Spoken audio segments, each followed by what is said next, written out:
Советтик экономиканын сенектиги жана ыдырашы.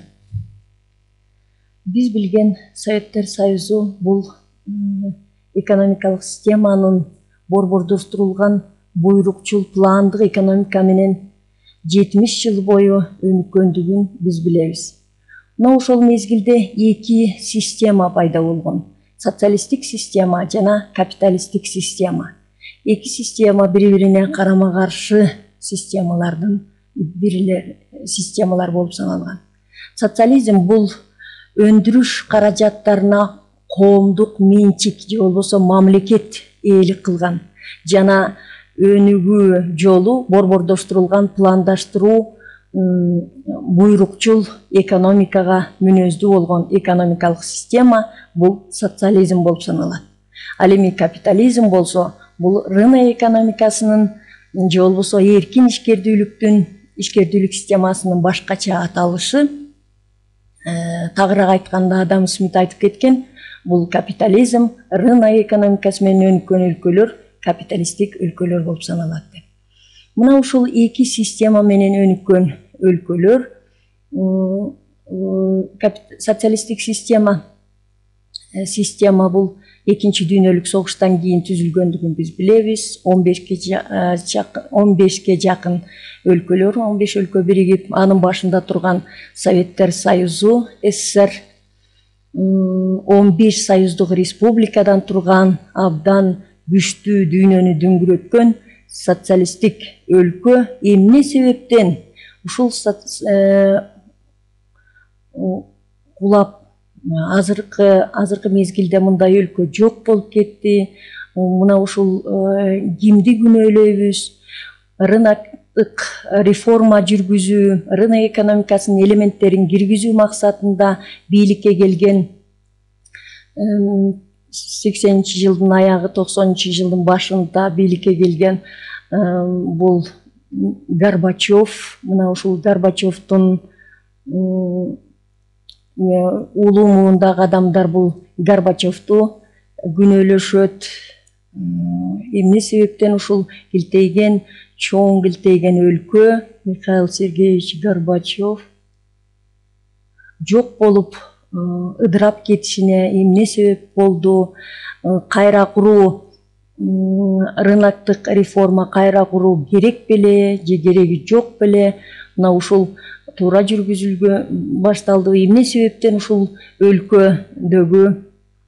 өлкөнүн ыдырап кетишине биз экономикасынын сенектигинин оң жана терс жактарын токтолуп көрөлү. Мына ушул токтолууда оң жагы буйрукчул экономиканын СССРдин дүйнөнү дүңгүрөткөн себеби бул абдан бай жаратылыш ресурстарына, адам ресурстарына, билимдүү, жогорку билимдүү, ошондой эле капитал ресурстарына бай болгон, адам ресурсу боюнча, калкы боюнча 3-орунда турган, завод, фабрикаларга бай, ушунчалык өнүккөн өлкө болгон. Ошону менен бирге эле билим берүү, жогорку билимдердин сапаты, билим алуу, саламаттыкты сактоо, баягы бекер ден соолук, саламаттык сактоо ушунчалык жогорку деңгээлде коюлган өлкө болчу. Биз билебиз, мурунку муундардан сурасак болот. Билим берүү дагы эч кандай акысыз, жогорку деңгээлде койгон. Ошондой маданият жагынан, маданий жактан абдан жогорку жетишкендиктерге ээ болгон. Ошону менен бирге эле абдан оор өнөр жай, жеңил өнөр жай баардык тарабынан, мейли айыл чарбасы болсун, абдан өнүккөн өлкөлөрдүн катарына кирген.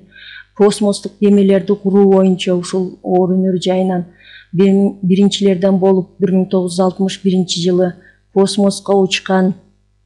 Мына ушул учурууга эме кылган, шарт түзгөн, 61-жылы космосту ээлеген. Бул дагы Советтер Союзунун экономикасынын оң жактарынын, күчтүү жактарынын бирин белгилейт.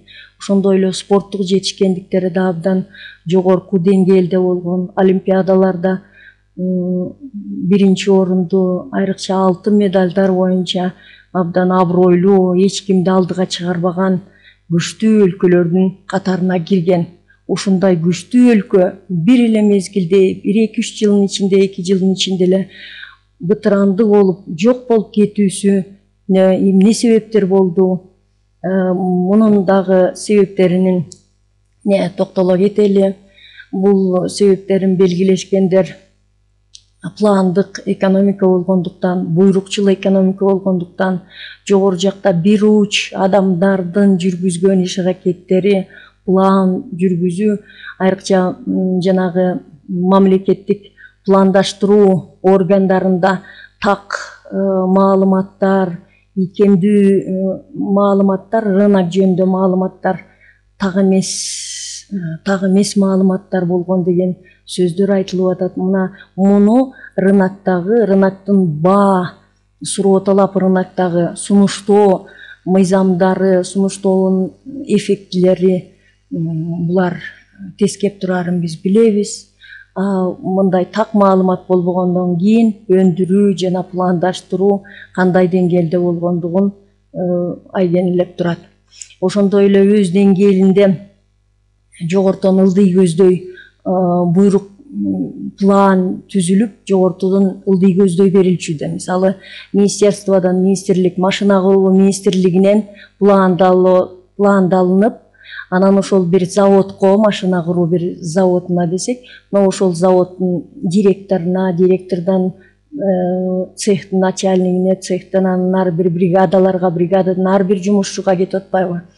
Ошол өз деңгээлдеринде чечим кабыл алуу эркиндиги болбогондуктан, ошол чечим кабыл алуунун жоктугунан кандай план келсе ошону сөзсүз түрдө аткаруу керек, өл тирил аткаруу керек болгондо, ушул аткарууда эгерде аткарылбай калса, коммунисттик партиянын ал кезде бийлик кылган жалгыз партия, коммунисттик партия жетектеп турган ушул экономиканын бардыгын, ушул партиядан чыгаруу, абдан катуу жазага тартуу, жумушунан алуудан корккондуктан, туура болсо да, туура эмес болсо дагы ошол планды аткаруу керектиги ушул бирден бир терс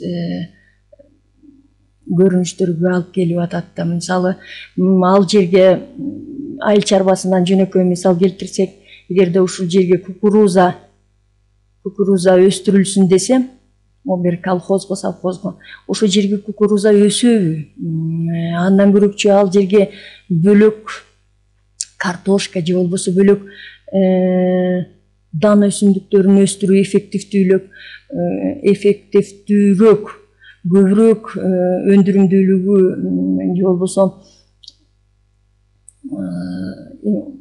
баягы урожайность жогору болгондугуна карабастан, эмне план берилсе, эмне буйрук берилсе, ошону сөзсүз түрдө аткаруу керек болчу.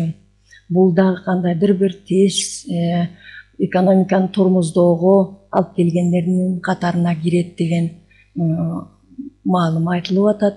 Ошону менен бирге ошол өндүрүштө өндүрүмдүүлүктүн жогорулатуу максатында бул эффективдүүлүгү кийинирээк белгиленип, көбүнчө биз өндүрүштүн эки жолун баса белгилегенбиз, экстенсивдүү жана интенсивдүү жолу. Ушул 80-жылга чейин экстенсивдүү жол менен өнүгүп келгендигин биз билебиз.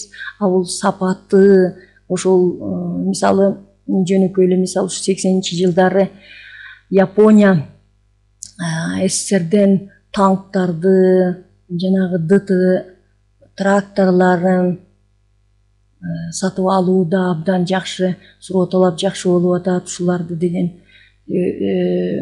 сөздөр кеткен.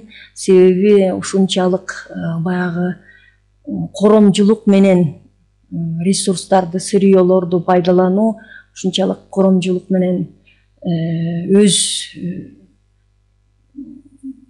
өз эмесине баягы ишканалар өз аракеттерин кылса, өзүнө керектүү өзүнө керектүү товарларды өндүрүүдө ушунчалык сарамжалдуу сырьёолорду ар бир ишкана колдонгонго аракет кылышат. Ал эми бул мамлекеттики болгондуктан мамлекет деп ошондой эле эмгек акылардын төлөөсү, эмгек акы төлөөдө дагы өндүрүмдүүлүгүнө, өндүргөн товардын санына жараша эмес, пландын аткарылышына жараша төлөнгөндүктөн баягы адамдардын, жумушчулардын иштөөсү, жумушка болгон баягы мамилеси кайдыгерликти жараткан.